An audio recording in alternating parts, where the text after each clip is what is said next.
kurang sempurna. Dalam nama Tuhan Yesus, kami siap dan kami siap dan menyambut firman-Mu. Terima kasih Bapa. Dalam nama Tuhan Yesus, kami mengucap syukur. Haleluya. Amin. Baik, shalom. Selamat pagi. Saya ucapkan buat kita semua yang ada di penjaga menara pada pagi hari ini. Saya rindu berbagi berkat firman Tuhan buat kita sekalian dengan tema Don't Worry, Be Happy, atau jangan khawatir, berbahagialah. Matius pasal 6 ayat yang ke-25 sampai dengan ayat yang ke-34 ya, akan menjadi bagian pembahasan kita pada kesempatan pagi diberkati ini. Saudara yang terkasih di dalam Tuhan, nanti di dalam pembahasan ini saya akan menyinggung ayat-ayat tadi. Karena itu Bapak Ibu Saudara perhatikan saja di dalam Alkitab Saudara, sehingga pada waktu saya menyinggung ayat-ayat tersebut dapat kita baca. Nah, saudara yang terkasih di dalam Tuhan Yesus Kristus, ketika kita membaca Matius pasal yang ke-6 ayat 25 sampai dengan ayat yang ke-34, saudara, kita menemukan di sana ada 3 hal yang disampaikan oleh Tuhan Yesus. Ya, saudara, ada 3 pembahasan atau 3 hal penting yang Yesus sampaikan. Hal penting yang pertama itu kita bisa temukan di dalam ayat 25, ayat 26, lalu kemudian ayat 29 sampai dengan ayat yang ke-30. Adalah Yesus berbicara tentang kekhawatiran itu tidak dikehendaki oleh Allah. Ya. Kekhawatiran itu tidak dikehendaki oleh Allah. Ayat 25, ayat 26, lalu kemudian ayat 29 sampai dengan ayat yang ke-30.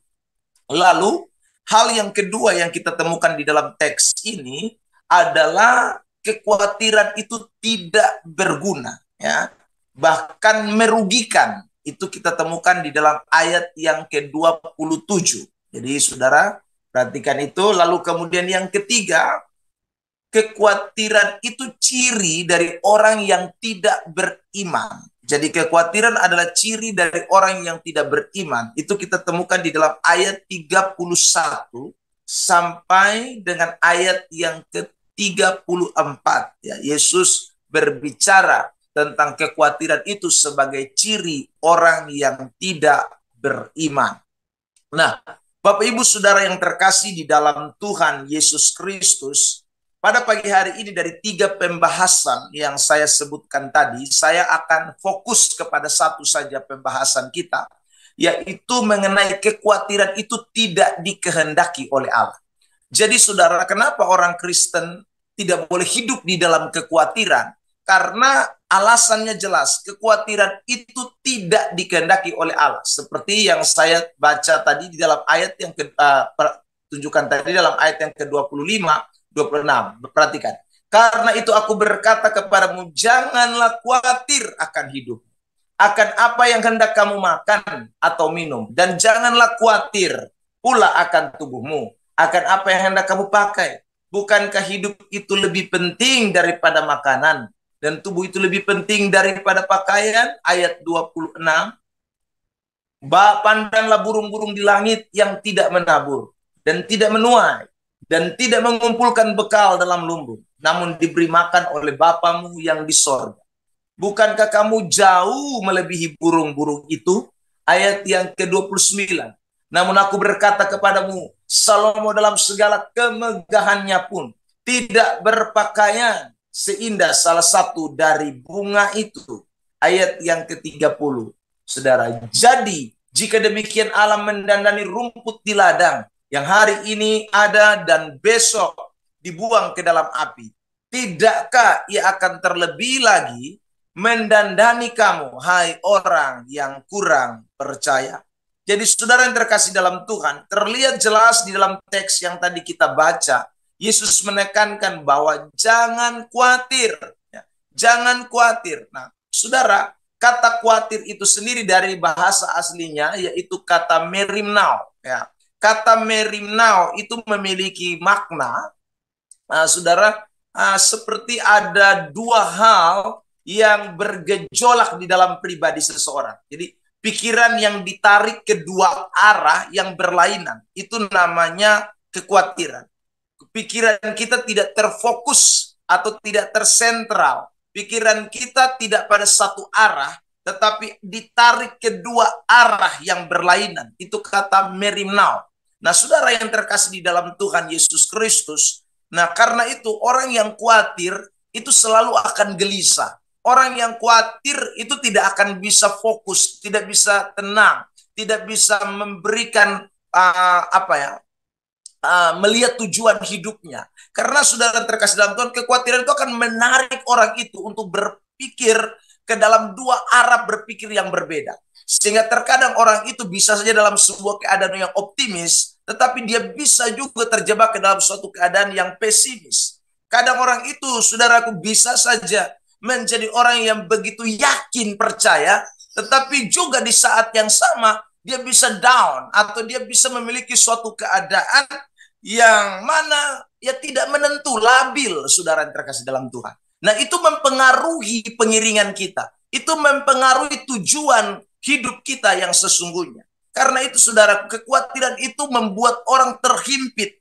Kekhawatiran itu akan membuat orang tidak mampu untuk melihat sesuatu yang sebenarnya ada di depan dia. Sesuatu yang dijanjikan oleh Tuhan. Sesuatu yang memberikan masa depan yang penuh pengharapan. Karena itu, saudara, Yesus tidak menghendaki, atau firman Allah tidak mau saudara dan saya hidup di dalam kekhawatiran.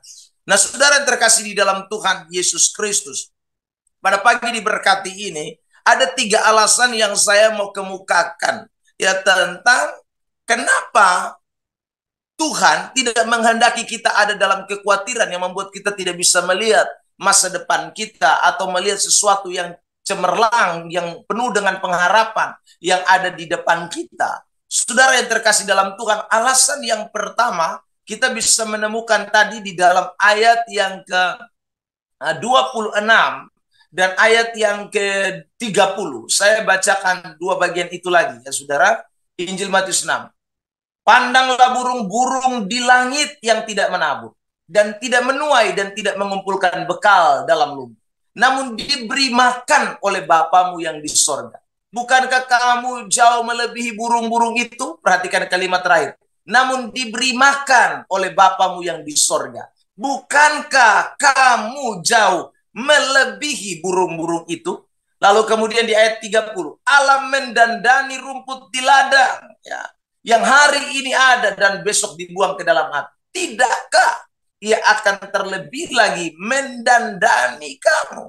Saudara yang terkasih dalam Tuhan, secara implisit kita menemukan di dalam ayat yang ke-26 dan ayat yang ke-30 yang tadi saya bacakan, itu memberikan sebuah indikasi pengertian bahwa Tuhan sedang menyatakan kebaikannya yang luar biasa buat manusia ciptaannya itu dibandingkan dengan saudara tumbuh-tumbuhan, dibandingkan dengan binatang, dibandingkan dengan hewan, ya. Dikatakan tadi di dalam ayat yang ke-30, Allah mendanani rumput, ya. Tetapi tidakkah ia akan terlebih lagi? Nah, ada suatu nilai yang lebih tinggi. Begitu juga di dalam ayat yang ke-26. Dikatakan di situ, saudaraku, pandanglah burung-burung di langit, namun, ada kata namun di sana, diberi makan oleh Bapamu yang di sorga. Bukankah kamu jauh melebihi? Kamu jauh melebihi. Ya, saudara. Jadi 2 kalimat ini memberikan penekanan yang khusus bahwa Tuhan sedang memberikan perhatian yang spesial. Tuhan sedang menaruh perhatian yang begitu khusus kepada manusia, kepada saudara dan saya, orang-orang yang percaya kepadanya. Alasan inilah yang membuat kita harusnya tidak boleh khawatir. Alasan inilah yang membuat seharusnya kita tidak boleh hidup di dalam kekhawatiran. Karena Tuhan menempatkan kita begitu spesial di dalam pemandangannya. Dia menempatkan kita begitu berarti di dalam pemandangan. Saudara terkasih di dalam Tuhan. Nah, karena itu pada pagi hari ini, kalau kita mau hidup tidak di dalam kekhawatiran, maka saudara, kita harus membenahi pola pikir kita tentang bagaimana Tuhan melihat kita. Ya saudara, bukan kita melihat Tuhan, tetapi Tuhan melihat kita. Ini yang kita harus tanamkan di dalam pribadi kita. Bahwa Tuhan melihat saya begitu spesial. Tuhan melihat saya begitu luar biasa. Tuhan menaruh perhatian yang sangat khusus. Tuhan menaruh suatu perhatian yang melebihi dari apa yang Tuhan taruh di sekitar kita. Nah, saudara yang terkasih di dalam Tuhan Yesus Kristus, ayat yang serupa misalnya di dalam Yesaya pasal 43. Ya, ada jaminan-jaminan tentang Tuhan menaruh kita sebegitu spesial. Ya, saudara, di situ dikatakan dengan jelas bahwa saudara kita begitu berharga di matanya. Ya.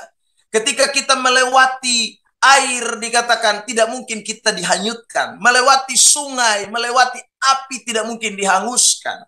Kalimat-kalimat itu memberikan indikasi pengertian kepada kita bahwa kita begitu berharga di mata Tuhan. Kita begitu spesial di mata Tuhan. Contoh-contoh lain yang begitu spesifik kita juga bisa temukan, saudara, ketika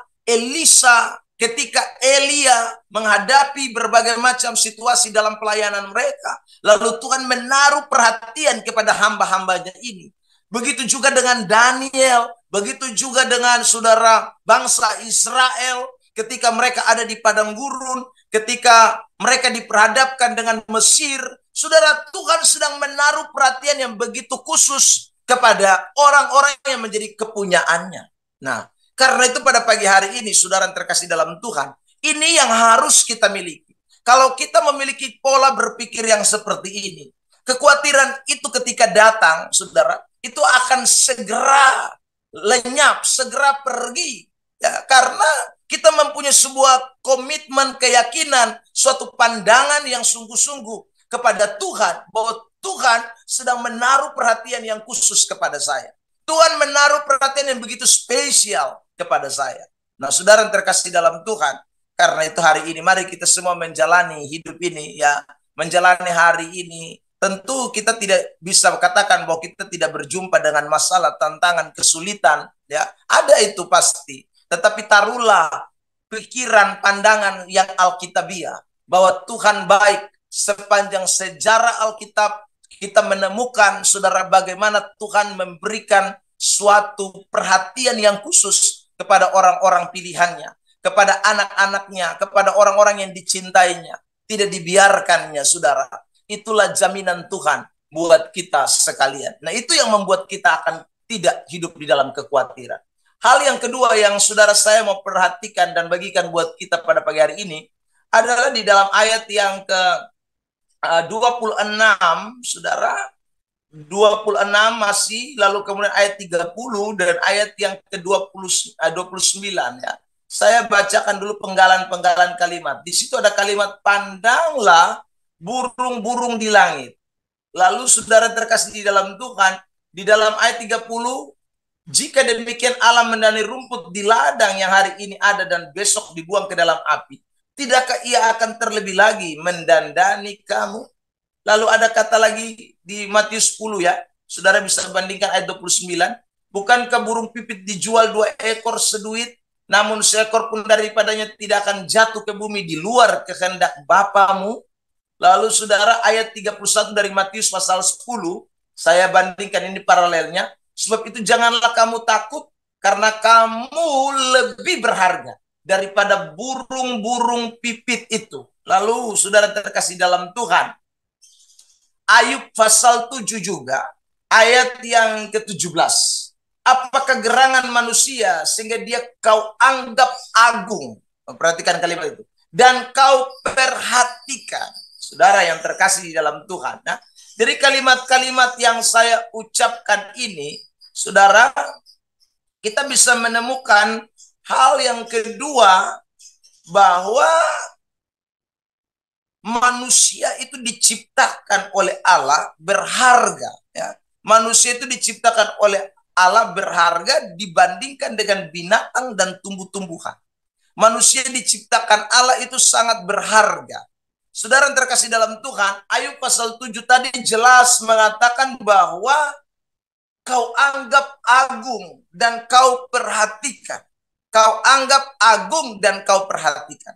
Saudara yang terkasih dalam Tuhan, hari ini sekali lagi apapun yang sedang kita alami dalam hidup ini, kita begitu berharga di mata Tuhan. Apapun yang saudara dan saya sedang alami dalam hidup ini, kita sangat berharga di mata Tuhan. Nah, saudara, karena kita berharga, kita agung, kita luar biasa, maka adakah sesuatu yang dapat memisahkan kita dari kasih Kristus? Roma pasal 8 ayat yang ke-37, mulai saudara kita bisa menemukan di sana ada pernyataan kita ini lebih daripada pemenang. Ya, kita ini lebih daripada pemenang. Kalau kita memperhatikan konteks daripada kalimat itu, ya di ayat 34, 35, kita menemukan bagaimana Rasul Paulus memberikan pernyataan tentang dia ada dalam sebuah kondisi keadaan yang mana penuh dengan sebuah tantangan. Dikatakan di sana bahaya maut, ada pedang, ada ketelanjangan, ada kesusahan, ada kelaparan yang dihadapi oleh Rasul Paulus. Tetapi Rasul Paulus mengatakan dengan jelas, dalam semuanya itu, apakah yang dapat memisahkan aku dari kasih Kristus, saudara? Dalam semuanya itu, apakah yang bisa memisahkan aku dari kasih Kristus? Di bagian yang terakhir dia menekankan bahwa kita lebih dari pemenang. Saudara yang terkasih di dalam Tuhan Yesus Kristus, berharganya kita atau mulia agungnya kita, itu saudara yang terkasih dalam Tuhan bukan hanya sekedar karena ciptaan itu, bukan hanya sekedar karena kita dibentuk oleh Allah, tetapi saudara, berharganya kita itu karena penebusan di dalam Kristus, di dalam Tuhan kita, yang membuat kita mempunyai nilai yang sangat luar biasa. Saudara yang terkasih dalam Tuhan, bukankah Alkitab mengatakan bahwa kita ditebus, kita dibeli dengan harga yang mahal, yaitu darah Kristus. Nah, saudara yang terkasih, kekhawatiran itu membuat kita kehilangan sebuah kepercayaan bahwa kita ini telah dibeli, kita telah dilunasi, kita telah mempunyai suatu nilai yang begitu besar oleh karena pengorbanan Tuhan. Nah, saudara yang terkasih dalam Tuhan, kasih Kristus ini tidak boleh luntur. Nah, ini yang harus terus kita ingat, ini yang harus terus kita taruh di dalam pikiran kita. Kalau ini kita taruh dalam pikiran kita, saudara, apapun masalah, tantangan yang kita sedang hadapi, kita yakin bahwa Allah menebus kita. Allah telah memberikan suatu harga yang spesial, agung, mulia, karena penebusannya di dalam hidup saudara dan saya, itu bukan hanya sekedar membawa kita ada di dalam kerajaan Allah, tetapi membuat kita memiliki suatu kepastian hidup, bahwa di dalam Kristus ada jalan keluar, di dalam Kristus kita akan jadi pemenang, di dalam Kristus kita akan melihat sesuatu yang luar biasa. Nah, inilah yang akan memfokuskan pikiran kita. Ini yang tidak akan membuat kita merimnau. Ini yang tidak akan membuat saudara dan saya menjadi orang-orang yang kemudian dua arah. Cara berpikir kita dua arah, ya. Kita dibawa ke dalam suatu kondisi yang membuat kita tidak bisa melihat suatu tujuan-tujuan yang tepat, ya.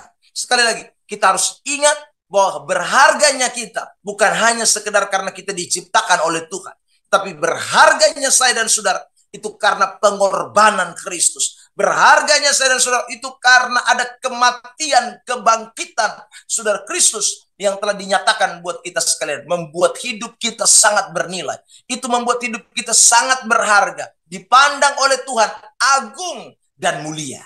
Saudara yang terkasih dalam Tuhan. Nah, ini yang kiranya menolong kita sekalian di pagi hari ini, saudara. Sehingga di dalam menjalani kehidupan kita, apapun yang sedang terjadi, perhatikanlah. Tuhan tidak menghendaki kita, sekali lagi, ada di dalam kekhawatiran. Kenapa dia tidak menghendaki kita hidup dalam kekhawatiran? Alasan yang pertama jelas, bahwa saudara, kita begitu spesial di mata dia. Dia akan melakukan kebaikan-kebaikannya. Saya sudah tunjukkan banyak contoh tadi. Dan yang kedua, ingat, bahwa kita berharga. Berharga bukan hanya sekedar karena diciptakan, tapi kita berharga karena penebusan di dalam Kristus Yesus yang membuat kita memiliki nilai yang begitu tinggi. Dan itu membuat saudara dan saya harus tetap punya suatu iman, percaya, keyakinan yang kuat di dalam Tuhan. Bahwa di dalam Tuhan tidak ada satupun yang mustahil. Kau sudah menghadapi masalah, kau sudah menghadapi tantangan, engkau sudah menghadapi sakit penyakit, engkau sudah menghadapi apapun. Percayalah bahwa pikiranmu tidak boleh merimnau, tidak boleh ada dalam dua arah. harus tetap pada suatu tujuan yang tepat, maka engkau akan melihat kebaikan-kebaikan Tuhan, mujizat-mujizat Tuhan dinyatakan berlimpah atas hidupmu. Tuhan Yesus memberkati kita dengan firman-Nya, dan kita akan masuk di dalam doa syafaat kita pada pagi hari ini. Istri saya akan memimpin kita dalam doa. Haleluya. Mari kita satu dalam doa. Kami bersyukur Tuhan atas kasih setiamu yang begitu luar biasa di dalam kehidupan kami. Kalau pada pagi hari ini kami ada sebagaimana kami ada, kami bisa bernafas, kami bisa menikmati hidup di pagi hari ini. Ini semua adalah anugerah yang kau beri dalam kehidupan kami. Engkau melihat pribadi lepas pribadi pada pagi hari ini. Kalau kami sudah menyembah, memuji, memuliakan nama Engkau, biarlah setiap pujian, penyembahan bau harum dan layak di hadapan Engkau. Terlebih kami sudah mendengarkan sebagian dari firman Allah. Biarlah firman Allah ini menjadi rema dalam kehidupan kami, Tuhan. Memang secara manusia kami khawatir, Tuhan. Tetapi Tuhan, firman-Mu mengingatkan kami kembali bahwa Engkau begitu baik dan luar biasa. Dan kami ini adalah berharga di mata Engkau. Oleh sebab itu, Tuhan, kami tidak akan khawatir lagi karena Engkau menanggung segala sesuatunya di dalam kehidupan ini. Oh Tuhan, berikan roh keteguhan di dalam kehidupan kami. Jangan ada roh kebimbangan dalam kehidupan kami. Jangan ada roh kekecewaan, Tuhan. Kekhawatiran itu menimpa dalam kehidupan kami. Karena firman-Mu sudah berkata bahwa kami berharga.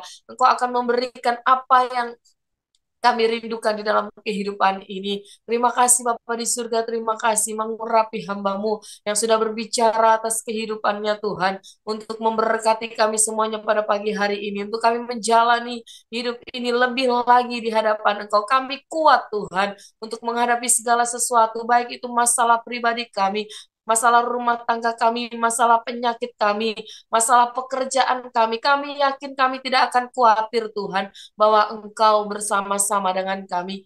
Terima kasih Bapa di surga, terima kasih. Kami berdoa pada pagi hari ini, Engkau menolong setiap kami pribadi lepas pribadi, menjaga menara yang ada Tuhan. Biarlah Engkau melihat, oh Tuhan, kerinduan kami. Engkau melihat apa yang kami inginkan di dalam kehidupan kami Tuhan. Hamba-Mu tidak menyebutkan satu persatu yang pada pagi hari ini berdoa di hadapan Engkau Tuhan, yang memohon minta pertolongan daripada Engkau. Mari curahkan berkat-Mu atas kehidupan kami.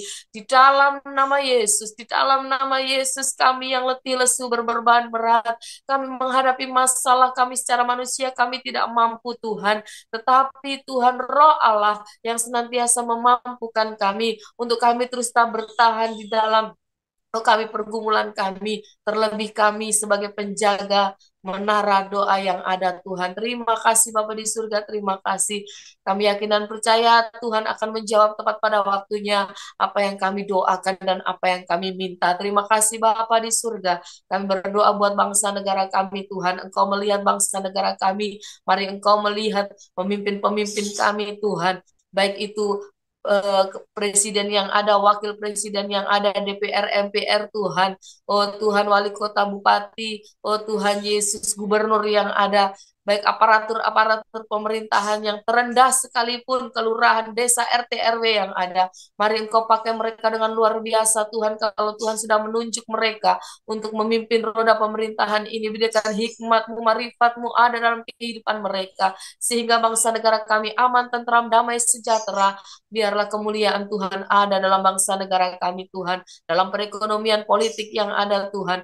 Oh Tuhan, untuk tahun depan Tuhan, untuk kami memilih oh presiden Tuhan, mari berikan hikmat-Mu atas rakyat Indonesia ini, untuk memilih yang tepat untuk bangsa negara kami, supaya bangsa negara kami damai, aman, tentram, dan nama Tuhan dipuji, dipermuliakan. Terima kasih Bapak di surga, terima kasih.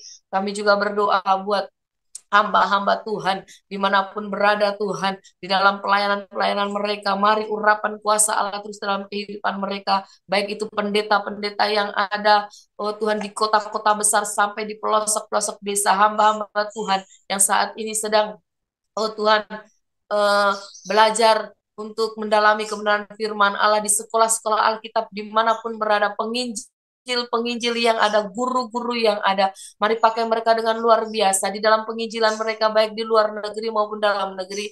Mari Tuhan pakai hikmat marifat daripada Allah, penyingkapan segala firman Allah ada dalam kehidupan mereka, sehingga banyak jiwa dimenangkan, sehingga banyak jiwa-jiwa rindu akan kasih dan kemurahan-Mu.